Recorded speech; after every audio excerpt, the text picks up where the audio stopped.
What's up, guys? I'm Torres from Cinco Studio, and today I welcome you to the second edition of Last Week Today in Search Engines, where we cover all the most exciting news that happened in the world of the search engines in the last 7 days. And as I said, this is my second attempt, my second video in this weekly series. So today we're going to cover 5 exciting topics, and the topic number 1 is about the snippet highlights. So you know these things that appear on top of the search results that sort of give you the answer right away without needing to click to any other page, right? So for example, if you Google, when does the baby start walking? And it could be that on top of the search results, it says like the baby starts walking, at some point from 6 to 18 months, depending on the baby, right? So basically what Google does now is that once you click on a website that provided that answer to you, so instead of you needing to go through the whole website and search where exactly that phrase, that answer that you looking for is highlighted, Google actually scrolls you to the part of the article and highlights you in a yellow highlight the part that answers your question. So this actually has been tested already for the last year or so, and now it has finally became sort of a global feature on most of the browsers. So especially Chrome users will notice this. But my take is that as an SEO, as a person who wants to drive as much traffic as possible for certain websites, any improvements in feature snippets is great for the user, but it's not so great for the website owner, because technically, you wrote this 2,000 word piece, you worked hard for it, made a big research, and now if somebody's interested just in these 2 sentences of the whole piece, basically they come in, they see the answer in 2 seconds and 5 seconds, and they're out, right? So they haven't seen the rest of the work you've done. They weren't able to maybe see your products, interact with your website, and so on, right? So for the user, it's great. It saves time. But for the website owner, these kind of improvements actually makes it worse. The traffic quality goes down, and it's less chances to monetize that traffic. But that's what it is. So that's the news number 1. Google introduced these snippet highlights.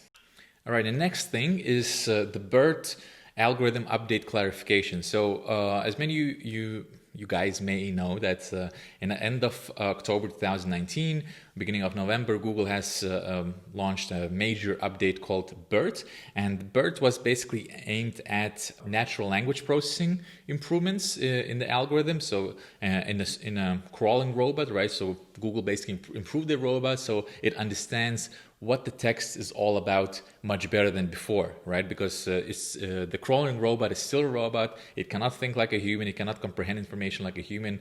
It tries, after reading billions and billions of pages, but it still is nothing in comparison to the human, right? So they have actually improved the algorithm, adding some natural language processing part. But the point is that at that time, a lot of SEOs have actually thought that those non-native English speakers who wrote an article will be penalized, right? Because it's normal. If you're not a non-native English speaker, you make more mistakes. Like I probably made many mistakes in this video already. But people thought that basically Google has updated the algorithm to become this English teacher who basically the more mistakes you have, the less chance you have to rank high. But John Miller, the search representative, I don't know what's his official title in Google, but basically this main guy who answers our questions from SEO perspective, recently said in the podcast that the last update, the Burt update, basically doesn't judge the text so much in the quality sense. It's more like just try to understand what the text is all about, right? So it doesn't judge so much the quality. Unless the text on your website is total gibberish and total nonsense, there are worse sentences that basically make no sense, right? There's, just random words put out. So the algorithm could flag that as something that I totally don't understand. I haven't seen this anything like that before. And maybe the search team could go manually and check it and then see, okay, this is actually some sort of spammy nonsense site, right? But the point is what John Miller said, that the idea of the algorithm update called Burt wasn't to judge the quality. It was just to make the robot understand the context of the page better. So basically all non-native writers and website owners could maybe breathe a little bit more, and don't worry if they use the word which instead of that in sentence, and maybe stylistically it's not going to be so correct, but it's not going to damage your rankings. Okay, so that's the point. All right, so the third big news that happened last week is basically SEM Rush controversy. And what happened is that SEM Rush is one of the, let's say, most popular SEO tools out there, together with Ahrefs and maybe Moz. And basically what happened is that SEM Rush has launched maybe a year ago or so a special service called Sem Rush Marketplace, where you could buy blog posts, or let's say buy guest posts in other people's websites, and this way acquire a link. And this was an interesting move from them because they're essentially a software. They're not link building tool, or let's say link building service, but that's the service they have started to provide. And what's interesting that last week, basically somebody has asked John Miller, the guy I've just mentioned before, does he think that this is against the Google Webmaster Guidelines? And SEM Rush sort of stepped in while John Miller maybe was writing his answer, and they said no worries, this is all natural links, this is all basically according to the guidelines, this is all white hat techniques, and there's nothing to worry about, our service is clean.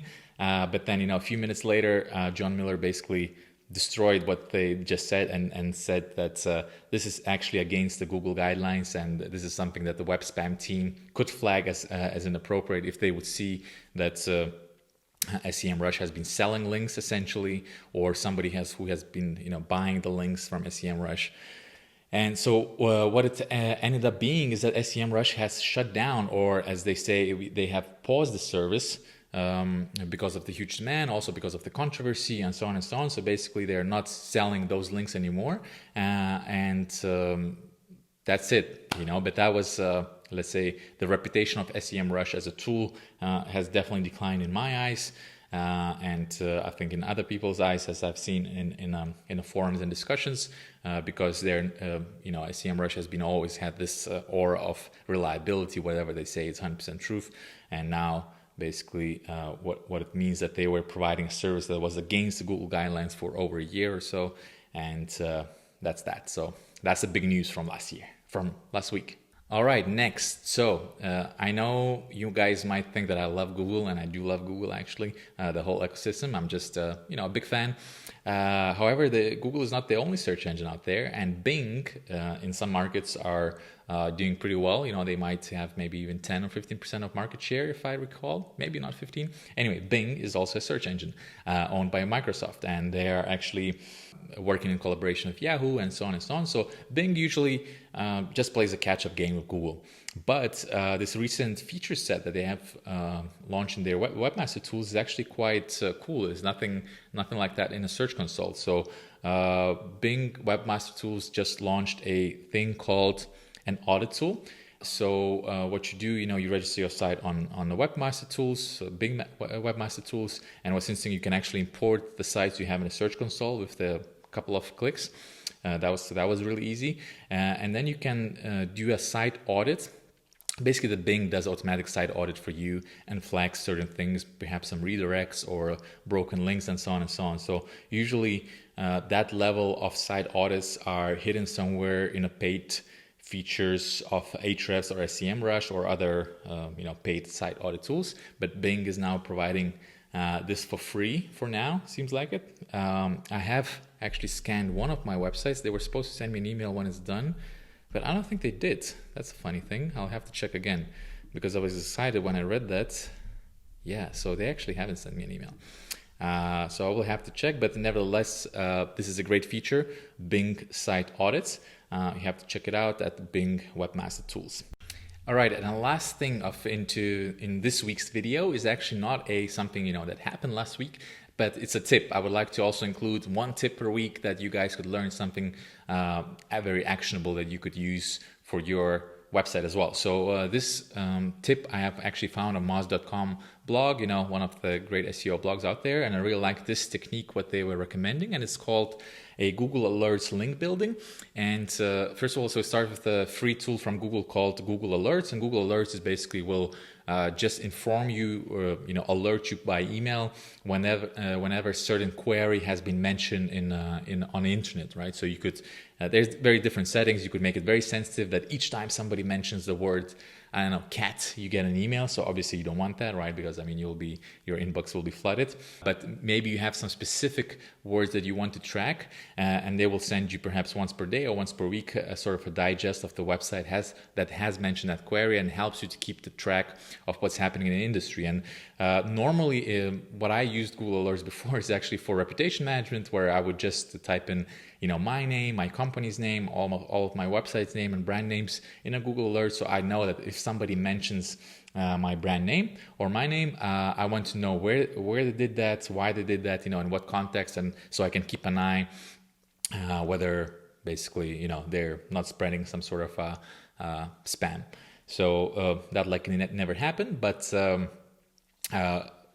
in this particular case, in this tip, you can actually use Google Alerts for link building, because link building is a very tough business, right? You are actually asking somebody else who owns their website to link to your website, right? So unless you have it's your friend, it's your relative, I don't know, it's somebody you know really well, it's going to be really, really hard to convince somebody to place the link, right? So unless you are a big authority, right? Let's say I'm Apple, and I come to a small blog and I'm saying like, hey, can you write about us, about iPhone? And you'll be like, yes, whatever you say, Apple, you are the guru.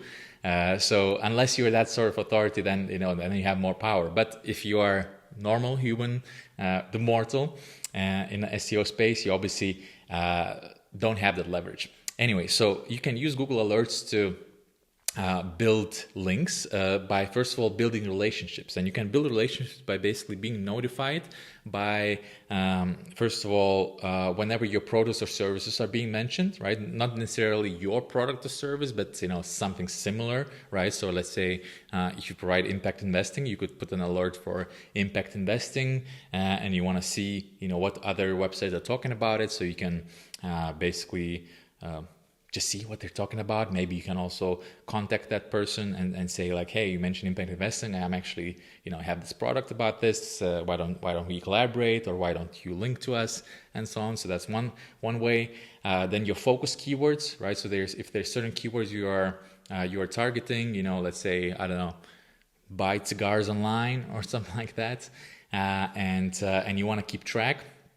So Google Alerts is also amazing that if there are certain personalities associated in the industry, maybe there are some big names, or maybe even your competitor names or competitor owners, whatever you want to keep track of your industry, you can definitely set it up very, very easily using Google Alerts.